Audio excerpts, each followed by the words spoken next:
¿Cómo se debe formalizar un contrato de trabajo para empleados del servicio doméstico que laboran por días? ¿Es válido hacerlo de forma verbal o debe ser por escrito? ¿Qué elementos y cláusulas esenciales debe contener el contrato? Bueno, aquí hay varias preguntas.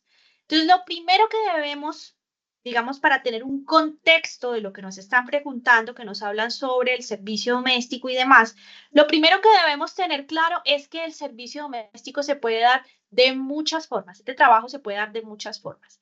Puede ser que se dé en una jornada completa, que es cuando nosotros contratamos a una persona para que esta persona nos ayude con esta labor doméstica, digamos, dentro de un horario establecido, una jornada completa, es decir, en este momento estamos en 47 horas semanales, pues 47 horas semanales distribuidas en por lo menos 6 días, dejando un día de descanso, ¿sí? O bueno, o menos de esas jornadas, pero que sea una jornada completa en donde la persona trabaja pues todos los días de la semana o por lo menos 6 días de esa semana. Esas son la jornada completa del trabajo doméstico. Esta jornada completa se puede dar en el trabajo doméstico de dos formas. Uno puede ser por un trabajo doméstico externo, es decir, la empleada llega al sitio de trabajo en un horario predeterminado y se va en un horario predeterminado. Ejemplo, llega a las 8 de la mañana y se va a las 5 de la tarde. ¿Sí? Entonces, ella no está en la casa, no convive en la casa, sino que ella es externa. Y el otro servicio doméstico que existe es el servicio doméstico interno, que es cuando esta persona que nos ayuda con todo este tema del servicio doméstico vive con nosotros en la casa. Ese es el servicio doméstico interno. A ambos, por supuesto, válidos y es importante tener en cuenta, en ambos hablamos de un contrato de trabajo porque es una persona que la estamos subordinando. Y otra alternativa que tenemos al servicio doméstico es cuando hablamos de servicio doméstico de tiempo parcial o por días, que es cuando esta persona, si bien trabaja medio tiempo, es decir, no trabaja las 8 horas diarias o las 7 horas diarias de 8 a 5, sino que solamente viene en la mañana o solamente viene en la tarde, pero viene todos los días, ese es medio tiempo. O ya cuando hablamos del trabajo doméstico por días, que el trabajo doméstico por días se trata de que la empleada pues va algunos días de la semana según lo que se acuerde. Esas son las distintas formas de trabajo doméstico que hay. Entonces, dependiendo de la forma del trabajo doméstico, bueno, aquí nos están hablando puntualmente del trabajo doméstico por días y es en el que yo me voy a centrar el día de hoy. Entonces, lo primero que tenemos que tener claro es qué es contrato de trabajo. Recordemos que el contrato de trabajo está regulado en el artículo 22 al 24 del Código Sustantivo del Trabajo, en donde establece en pocas palabras que existirá contrato de trabajo cuando una persona denominada trabajador preste personalmente su servicio, es decir, él es el que presta el servicio que no puede encomendar a otro, primero. Segundo, esta persona recibe a cambio de esa prestación de servicio una remuneración, es decir, le pagan por prestar el servicio personalmente. Y tercero, esta persona está subordinada. El tiempo, el modo y el lugar de cómo se desarrolla la labor la dispone su empleador. Cuando nosotros tenemos estos tres elementos, estamos en un contrato de trabajo. Siempre que estemos en un contrato de trabajo, obligatoriamente la persona tiene derecho a todos los derechos laborales. No interesa si la persona trabaja medio tiempo, si trabaja por día, si trabaja jornada completa. Eso no cambia ningún derecho o la garantía de algún derecho laboral para esta persona. Entonces, lo primero que quiero que tengan en cuenta. Así el servicio doméstico se ve por días, esta persona tiene derecho a todos los derechos laborales como cualquier trabajador que tenga su jornada completa. ¿Listo? Eso es lo primero que quiero darles que quede claro. ¿Listo? Entonces, teniendo claro, en mi concepto, el servicio doméstico en un 98% de casos considero que es un contrato de trabajo porque nosotros generalmente siempre establecemos el tiempo, el modo y el lugar de cómo se va a prestar ese servicio doméstico, ¿sí? Entonces, como esta persona está bajo una subordinación, en el 98% de los casos, una persona que presta servicio doméstico está en un contrato de trabajo, ¿sí? Digamos que es el concepto que yo tengo respecto a ello. Teniendo claro que es un contrato de trabajo, entonces, ahora, ¿qué contrato de trabajo? Porque miren que la pregunta dice cómo formalizarlo. ¿Qué significa formalizar? Formalizar digamos que entendamos que la persona que hizo esta pregunta quiere referirse es como a que quede lo más legal posible, aunque el trabajo en sí, cuando se dan estos tres elementos, ya hay contrato de trabajo, eso es importante tenerlo en cuenta. Ah, es que no, es que como nunca hicimos ninguna legalización, entonces por eso ya no es válido, no. Contrato de trabajo es contrato de trabajo, sea que yo haya firmado algo o no haya firmado nada. Solo basta con que se den los tres elementos. Pero yo me imagino que la persona que hizo la pregunta habla de formalizar respecto pues a que esté ya documentado, a que quede de una forma correcta para evitar problemas y demás. Entonces, cuando tenemos un contrato de trabajo, nosotros el contrato de trabajo tenemos la opción de tenerlo o de forma verbal o de forma escrita, ¿sí? El contrato de trabajo verbal es válido, es completamente válido. ¿Cuál es el problema del contrato verbal? Que pues que en el contrato verbal, primero empecemos estableciendo que todo contrato verbal, su término de duración se determina como indefinido. Entonces, eso implica una serie de situaciones cuando nosotros tenemos un contrato verbal. Y lo segundo es que no tenemos un documento en donde nosotros establezcamos, por ejemplo, las obligaciones, las cláusulas especiales como tal del contrato. Pero ¿es válido? Por supuesto que es válido. Lo recomendable siempre es que las personas tengan un contrato de trabajo escrito. Eso es lo ideal, que es la forma. Pero repito, si la persona, y aquí me estoy adelantando un poco a la segunda pregunta de si se puede hacer verbal o por escrito, puede hacerlo verbal, pero lo ideal es que si usted quiere formalizar, que no haya inconvenientes, no tener problemas, que todo quede muy claro, porque en las relaciones laborales lo que nos evita a nosotros problemas es la claridad. Entonces, lo ideal es tener un contrato por escrito. ¿Listo?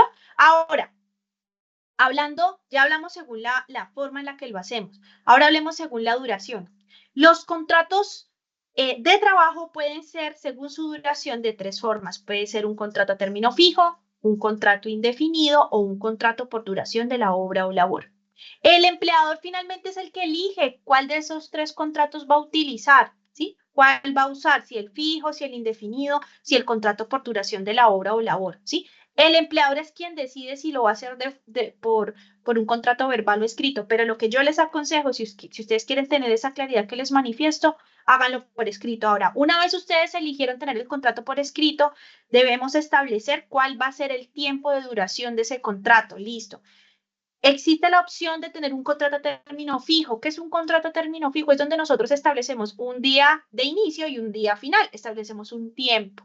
Recuerden que nosotros podemos pactar el tiempo que queramos hasta 3 años. Es decir, yo puedo decir que este contrato va a durar un mes, como puedo decir que este contrato va a durar 3 años. ¿Sí? Yo puedo establecer como periodo inicial en ese rango de tiempo. Entonces, ¿qué es lo que causa el contrato fijo? Que si yo contrato a una persona por 6 meses, ¿sí? Ejemplo, del 1 de enero al 30 de junio. Yo, como ya establecí con esta persona que el 30 de junio se va a acabar, pues el contrato se va a acabar en esa fecha. Pero siempre que hay que tener en cuenta esas tres cosas que ustedes ven allí en la presentación y es, uno, deben tener en cuenta el preaviso y es que para nosotros efectivamente terminar el contrato en la fecha que dijimos, para este caso el 30 de junio, debemos presentar con por lo menos 30 días de anticipación a la fecha en la que se estableció la finalización del contrato un documento, una carta, un preaviso o un aviso de no prórroga, en donde yo le digo a esa persona, mire, su contrato, como lo habíamos acordado, no va a ser renovado, es decir, se termina en la fecha que habíamos dicho que se iba a terminar. Eso es un preaviso, eso es lo que hay que tener en cuenta en el fijo. Entonces, el fijo, ¿qué ventajas tiene el fijo? Pues que el fijo yo puedo establecer un tiempo y al cabo de ese tiempo yo preaviso con 30 días de anticipación y lo puedo terminar sin problemas, no tengo que buscar como tal pues una justa causa ni una situación especial, sino que basta con que finalice ese tiempo que habíamos pactado, ¿listo? Si el empleador no dice nada, es decir, en esos 30 días que él tiene antes de llegar a la fecha, no presenta el preaviso, ese contrato se entiende que automáticamente se renovó, ¿sí? Es decir, por el mismo tiempo anterior. Entonces, para este ejemplo, piensen que decía hasta el 30 de junio y el empleador no dijo nada. ¿Qué pasa? Que se prorroga por el mismo tiempo anterior, que eran 6 meses. ¿Listo? Entonces, ahora se fue al 30 de diciembre, ¿sí? Entonces, esas son las prórrogas automáticas. Entonces, el contrato siempre se va a prorrogar automáticamente hasta que el empleador presente la carta con 30 días de anticipación a esa fecha final de esa prórroga o de ese periodo inicial, y entonces ahí sí se terminaría, ¿listo? Y tercero, es importante tener en cuenta en los contratos fijos que cuando es un contrato a término fijo en donde se pactó un periodo inferior a un año, este podrá ser prorrogado solo 3 veces, ¿sí? Ya la cuarta vez deberá de ser de un año o más. Es decir, un ejemplo, ustedes tienen un contrato por 3 meses, listo. Primer periodo, el periodo inicial de enero a abril, listo, periodo inicial. Cuando llegue a abril, él tiene su primera prórroga, listo, primera prórroga. Luego vuelve y no dicen nada, segunda prórroga. Luego vuelve y no dicen nada, tercera prórroga de 3 meses, ¿no? 3 meses la primera, 3 meses la segunda, 3 meses la tercera. Ya la cuarta tiene que ser de por lo menos un año. ¿Listo? Entonces, esas son las reglas que hay que tener en cuenta en los contratos de término fijo. En el servicio doméstico por días se puede utilizar esta figura, ¿sí? No quiere decir que porque sea por días, entonces yo tengo que estar haciendo contratos diarios. Bueno, podría ser una alternativa, pero me parece un poco engorrosa, ¿no? Una persona si decide, porque los contratos fijos no tienen un periodo mínimo, el periodo mínimo es un día, que es el día que uno tiene que pagar como mínimo de prestaciones sociales. Si yo quiero, pues yo hago un contrato cada que la persona va, le hago un contrato fijo, lo empiezo y lo liquido. Se puede, pero es bastante engorroso. ¿Yo qué también puedo hacer? Yo puedo hacer contrato fijo, le puedo decir a la persona, mire, si es un contrato de 6 meses o de 3 meses, ¿sí? Ese es el tiempo que la persona va a estar conmigo y pactamos dentro de ese contrato que esta persona va a venir 2 veces a la semana en tal y tal horario. Y ahí quedó específico y dice que a más tardar el 30 de junio se termina el contrato. Entonces, al 30 de junio, 30 días antes, pues ese empleador piensa, bueno, estos 6 meses que tuve a esta trabajadora, ¿cómo me fue? Yo creo que me fue bien. Ah, bueno, listo, dejemos que el contrato se renueve o le puedo decir por escrito que se va a renovar. O digo, no, en definitiva, la verdad es que no me fue muy bien con ella estos 6 meses, la verdad. Entonces puedo, 30 días antes de que se terminen esos 6 meses, presentarle la carta a la trabajadora y decirle, trabajadora, no voy a continuar con usted. ¿Listo? Esa es la alternativa que permite el contrato a término fijo. ¿Sí? Y puede ser de 6 meses, puede ser de 3 meses, puede ser de un año. Pero recuerden que después de la tercera prórroga ya obligatoriamente debe ser de un año. ¿Listo? Otro contrato, otra opción que tenemos es el indefinido. Este indefinido, ya les dije, todo contrato verbal es indefinido, pero yo también puedo pactar contratos escritos indefinidos. Entonces puedo pactar que va a ser indefinido. ¿Qué implica que sea indefinido? Que la única forma de terminación del contrato es cuando existe una justa causa o porque yo voy a indemnizar al trabajador. Las justas causas están en el artículo 62 del Código Sustantivo del Trabajo. Bueno, y las formas de terminación están en el 61. Entonces, 61 y 62 nos dicen las distintas formas en las que se puede terminar un contrato indefinido. ¿Sí? En indefinido no podemos utilizar ni preavisos, ni tiempos, ni nada de esto. Porque en el indefinido yo simplemente digo, él empieza a trabajar conmigo, pero no sé cuándo se va a terminar el contrato. ¿Listo? Finalmente, el contrato por duración de la obra o labor. Este contrato es muy especial, no lo podemos utilizar en todos los casos. Estos contratos se deben de utilizar cuando existe una situación que permite determinar el tiempo. No lo tenemos claro, pero una vez finalice esa situación, el contrato se termina. Ejemplo, yo necesito a esta trabajadora para que esté conmigo en en mi periodo de licencia de maternidad. Entonces yo le hago un contrato por duración de la hora o labor en donde digo, este contrato va a durar hasta que se termine mi licencia de maternidad, punto. ¿Sí? Una vez se termina la licencia de maternidad, ya la trabajadora sabe y yo sé que el contrato se va a acabar. Eso es un contrato por duración de la hora o labor. Si ustedes van a utilizar este contrato, ojo, úsenlo muy bien. Yo no lo puedo utilizar diciendo cosas indeterminadas, porque eso es como volverlo indefinido. Recuerden que en los contratos de trabajo hay un principio que sale de la primacía de la realidad. Yo me puedo inventar cosas en el papel, pero lo que siempre va a primar es la realidad de las cosas. Entonces, estos contratos los pueden utilizar, pero ojo, úsenlos bien en las situaciones que son. ¿Listo? Finalmente, ya les dije, puede ser el contrato verbal o puede ser escrito, ahí están los artículos que regulan cada uno. Si es escrito, entonces ¿yo qué tengo que tener? Bueno, obligatorio, deben de existir 2 copias, debo de darle una copia al trabajador. Si al trabajador no se le da copia, pues él puede pues denunciar al empleador en el Ministerio del Trabajo para que lo sancionen y adicionalmente él tiene todo el derecho a exigir su copia a través de un derecho de petición que el empleador deberá de responder y entregar. ¿Listo? Como les decía, no es obligatorio tener contrato escrito, pero pues a veces es lo recomendable para que todo quede lo más claro posible. El contrato está no para que cortemos y peguemos el código ya está. El contrato es para que nosotros establezcamos las cosas mínimas y necesarias que se deben tener claras en esta relación laboral. Las obligaciones del trabajador especiales, las obligaciones del empleado si quiere establecerlas, en dónde va a prestar el servicio, cómo va a estar el salario, cómo va a ser su jornada, ¿sí?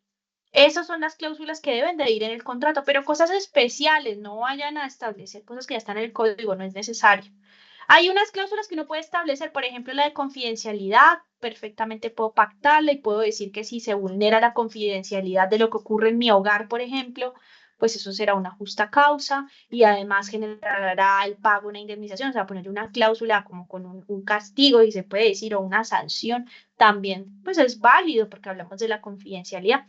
También hay una cláusula que se llama la exclusividad, pero si estamos hablando de trabajadores por días, yo no creo que sea conveniente porque pues finalmente esta persona no solamente trabaja para mí, muy seguramente también trabaja por días en otras partes, entonces mal haría yo en establecer una cláusula de exclusividad en donde solo trabaje para mí, a menos que yo la vaya a contratar tiempo completo. Ah, bueno, entonces si es tiempo completo, entonces ahí sí, claro, pues yo quiero que ella solo me preste servicio a mí, puedo perfectamente pactar esta cláusula de exclusividad.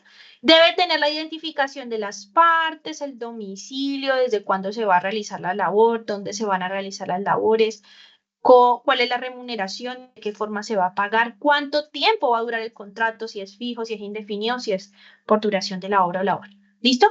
Esas son las recomendaciones que les puedo dar al momento de realizar, digamos, la formalización o realizar un contrato con un empleado del servicio doméstico. Recuerden que ellos tienen todos los derechos laborales y que lo mejor siempre es tener un documento en donde nosotros tengamos absolutamente claro, o bueno, en lo posible, todo lo relacionado con esa prestación de ese servicio. ¿Listo?